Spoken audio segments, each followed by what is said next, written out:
The cruelest people always humiliate you when they think you have nowhere left to go. The chandeliers above the Manhattan ballroom shimmered like frozen stars, casting gold across hundreds of crystal glasses and black tuxedos worth more than most pupils' monthly rent. Naomi Carter stood quietly beside her husband near the center of the gala floor, her white satin dress glowing softly beneath the lights while a string quartet played near the stage. Around here, executives laughed too loudly, women in diamond necklaces exchanged fake smiles, and waiters carried silver trays filled with champagne that smelled expensive enough to belong behind glass. Ethan Whitmore loved rooms like this. Rooms where money could erase kindness. Rooms where status mattered more than loyalty. He adjusted the cuff of his custom tuxedo and scanned the crowd like a man searching for approval he would never fully receive. "Try not to embarrass me tonight," he muttered without looking at Naomi. She lowered her eyes for only a second. Not out of shame. Out of exhaustion. 3 years ago, Ethan used to hold her hand during events like this. 3 years ago, he introduced her proudly. Back when his company was drowning in debt and she stayed awake beside him at 2 de la mañana helping him rewrite investor presentations from their tiny Brooklyn apartment. Back before money changed the temperature of his voice. Tonight, he barely acknowledged her existence. A younger blonde woman in a silver gown brushed past Naomi and kissed Ethan on the cheek like it was normal. Naomi noticed the lipstick stain near his collar but said nothing. Silence had become her final form of dignity. Then came the moment everyone would remember. A waiter passing through the crowd clipped Ethan's shoulder slightly, causing a few drops of champagne to splash onto his sleeve. Ethan turned instantly, annoyed, but instead of blaming the waiter, his eyes landed on Naomi. "Unbelievable," he said loudly enough for nearby guests to hear. "You can't even stand still without causing a scene." Naomi opened her mouth softly. Ethan, I didn't, but he was already grabbing a fresh champagne flute from a passing tray. The music still played. As he tilted the glass and poured the pale gold liquid directly across the front of her white dress. Gasps rippled through the ballroom. Champagne dripped slowly from the fabric onto the marble floor beneath her heels. Someone near the bar laughed nervously. Another person lifted a phone. Ethan smirked as Naomi stood frozen under the lights. "Maybe now you finally look like you belong at a charity event," he said. The laughter grew louder. But Naomi did not cry. She did not yell. She simply lifted her eyes toward the stage at the far end of the ballroom. Because standing beneath the spotlight, watching everything in complete silence, was billionaire CEO Alexander Vail. And for the first time that night, his expression had changed. The laughter did not disappear immediately. It lingered through the ballroom like smoke after a fire, soft and poisonous beneath the music. Naomi could still feel cold champagne soaking into the silk around her waist as people pretended not to stare while staring anyway. Manhattan High Society had a special talent for cruelty. They smiled while watching someone drown. Ethan adjusted his cufflinks as if nothing important had happened. "Can somebody get her another dress?" he asked casually, earning a few quiet chuckles from the investors around him. The blonde woman beside him leaned closer and whispered something in his ear that made him smirk again. Naomi said nothing. Her silence unsettled people more than anger would have. A waiter approached carefully with a linen towel, but before Naomi could take it, a voice echoed across the ballroom from the stage. "Ladies and gentlemen, if I may have your attention." The room shifted instantly. Conversation style. Phone slower. Even Ethan straightened his posture. Because only one man in New York could silence a room full of millionaires with a single sentence. Alexander Vail stepped beneath the spotlight wearing a charcoal suit so perfectly tailored it looked carved onto him. Calm. Controlled. Untouchable. The massive screen behind him displayed the silver logo of Vail Group while cameras from financial media outlets turned toward the stage. Tonight was not just another charity gala. It was the final night before a billion-dollar acquisition announcement that could reshape half the city's corporate landscape. Ethan had spent months trying to position himself close to Vail executives. Naomi remembered every late-night rehearsal speech he practiced in the mirror. Every forced smile. Every desperate attempt to sound powerful around richer men. Alexander glanced across the ballroom slowly, his expression unreadable. Then his eyes stopped for half a second on Naomi. Something subtle changed in his face. Not pity. Recognition. Ethan noticed it too. His confidence flickered briefly before he recovered. He does not even know who you are, he muttered under his breath.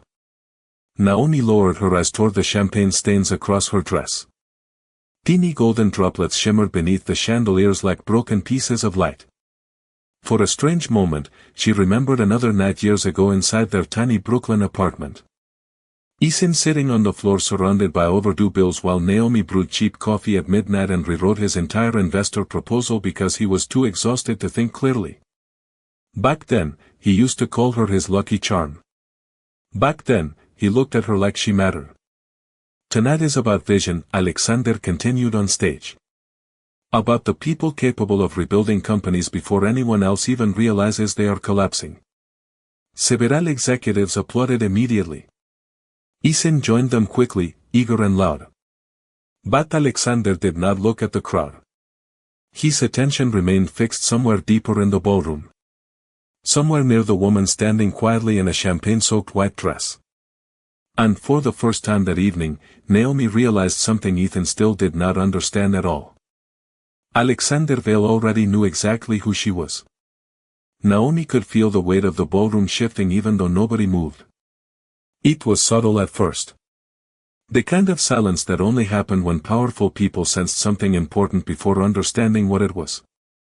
Alexander Vale remained beneath the spotlight, one hand resting loosely against the podium while the giant screen behind him displayed stock numbers and corporate logos glowing blue against the dark walls. But his attention stayed locked on Naomi. Not on Ethan. Not on the investors surrounding him. On her. Ethan noticed the direction of his gaze and forced a small laugh under his breath. Relax, he whispered toward Naomi without looking directly at her. You are imagining things. But Naomi was not imagining anything. She had seen that expression before. 3 months earlier inside a private conference room 40 floors above Park Avenue, Alexander Vale looked at her with that same calm focus after she solved the restructuring problem his senior advisors failed to untangle for nearly a year.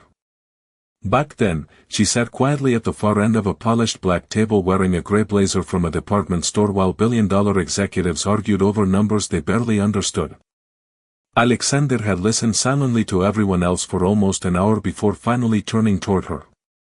"Ms. Carter," he said that day, "what would you do if this company were yours?" She remembered how every man in that room suddenly looked irritated that the billionaire CEO was asking a woman nobody recognized for advice. Naomi answered anyway. Calmly. Mesadiki. Waiting 15 minutes, the room went silent. Waiting 30 days, Bale Group avoided a catastrophic acquisition collapse worth nearly $4 billion. Yet her name never appeared in the press release. That was the arrangement she preferred. No interviews. No photographs. No public recognition. Used work. Quiet, invisible work. Ethan never knew. He never asked enough questions about where her consulting checks came from after their separation. He only assumed she survived on small freelance projects while he climbed Manhattan society ladders one expensive dinner at a time. As many of you know, Alexander continued from the stage, tonight is not only a celebration. It is the beginning of a transformation. The audience applauded immediately. Ethan joined louder than anyone. Naomi remained still near the back of the ballroom, champagne drying slowly against her skin beneath the cold air conditioning.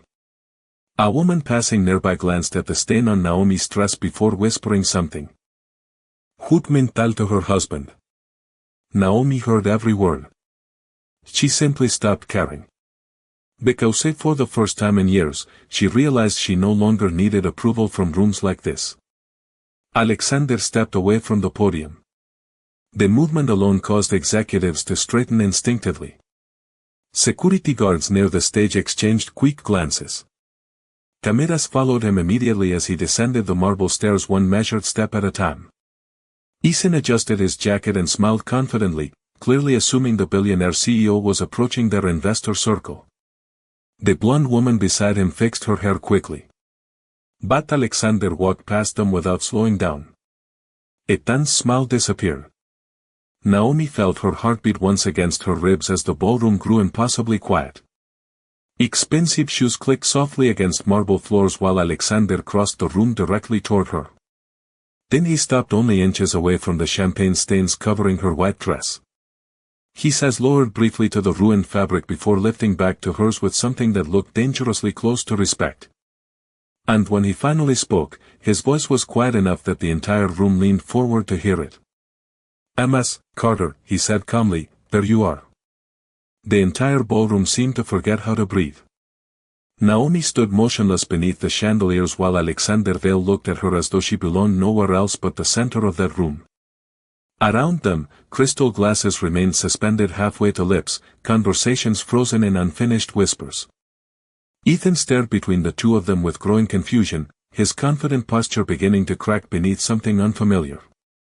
"Fair." Alexander's voice stayed calm, almost gentle. "I have been looking for you all evening." Naomi swallowed quietly. She could still feel the champagne drying against her dress, tightening the fabric against her skin. "I did not realize you expected me on stage tonight," she answered softly. Alexander gave the smallest nod. "The board refused to begin without you." A wave of murmurs spread instantly through the ballroom. Several executives exchanged confused glances. One older investor near the front frowned as if searching his memory for her name. Ethan laughed suddenly, too loudly, trying to recover control of the moment. "I think there is some misunderstanding here," he interrupted, stepping forward with a strained smile. "My wife is not part of Vale Group." The word wife sounded strange coming from him now. "Hello. Temporary." Alexander slowly turned toward Ethan for the first time that evening. His expression remained perfectly composed, but the temperature around him seemed to change anyway. "No," Alexander said evenly. "She is not." Ethan blinked. Naomi noticed the blonde woman beside him quietly stepping backward, instinctively distancing herself from whatever was happening. Alexander looked back at Naomi. "MS, Carter," he continued, "the acquisition committee has been waiting for your final approval for 3 days." Silence crashed across the ballroom. A tense face lost color almost instantly. Naomi could hear the faint clink of ice against crystal somewhere near the bar. One of the financial reporters lowered his camera slightly, confused. "Approval?" Ethan repeated under his breath. Naomi finally looked at him directly. Not with anger. Not with revenge. Used clarity. And somehow that hurt him more. Memories flooded back into her mind without warning. Lone mornings in a small apartment after the divorce papers were signed.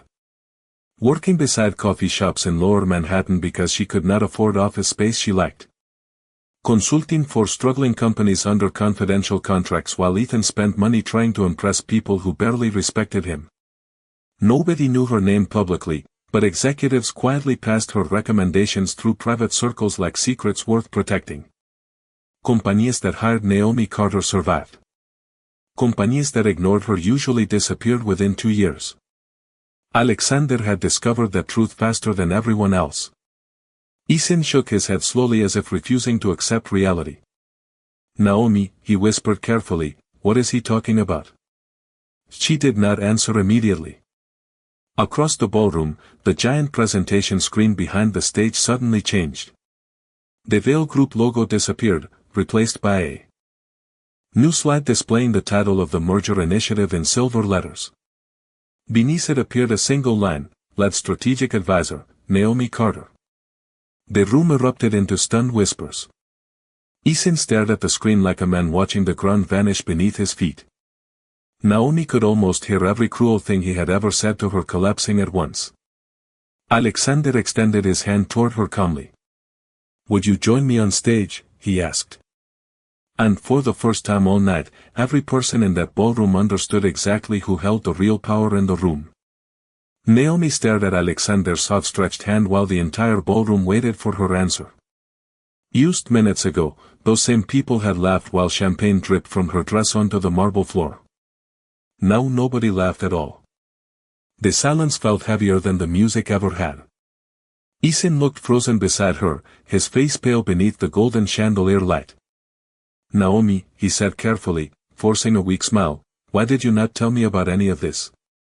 She turned toward him slowly. The question almost made her sad. Not because of anger. Because after everything they survived together, he still believed the problem was information instead of the way he stopped seeing her years ago. "You stopped asking me about my life a long time ago," she answered quietly. Isin opened his mouth, but no words came out. Across the ballroom, cameras continued flashing while executives whispered Naomi's name back and forth like a secret suddenly worth knowing. Alexander remained calm beside her, patient and composed, as though he already understood she needed a moment to breathe inside the collapse of an old life. Naomi looked down at her dress again. The champagne stains had darkened the white satin unevenly, leaving gold marks across the fabric like scars nobody could ignore anymore. For years she spent so much energy hiding every wound Ethan caused. Tonight, there was nothing left to hide. Alexander spoke softly enough that only she could hear him. "You do not owe this room embarrassment for surviving." Something inside Naomi loosened at those words. Not because she needed saving. Because for the first time in years, someone saw her strength before her damage. Slowly, she placed her hand in his. Gasps moved through the crowd immediately. A tense expression shifted from confusion into panic as Alexander guided Naomi toward the stage. The blonde woman who arrived with Ethan quietly stepped farther away, suddenly unwilling to stand beside him while his world unraveled in public. Every step Naomi took across the ballroom felt strangely calm. The orchestra had stopped playing completely now. Only the sound of heels against marble echoed through the enormous room. People who ignored her earlier moved aside instantly to clear a path. Men who would not even meet her as before now straightened their jackets nervously as she passed. Naomi noticed all of it. None of it mattered anymore. When they reached the stage, Alexander removed his charcoal tuxedo jacket without hesitation and placed it gently over Naomi's shoulders, covering the champagne stains across her dress.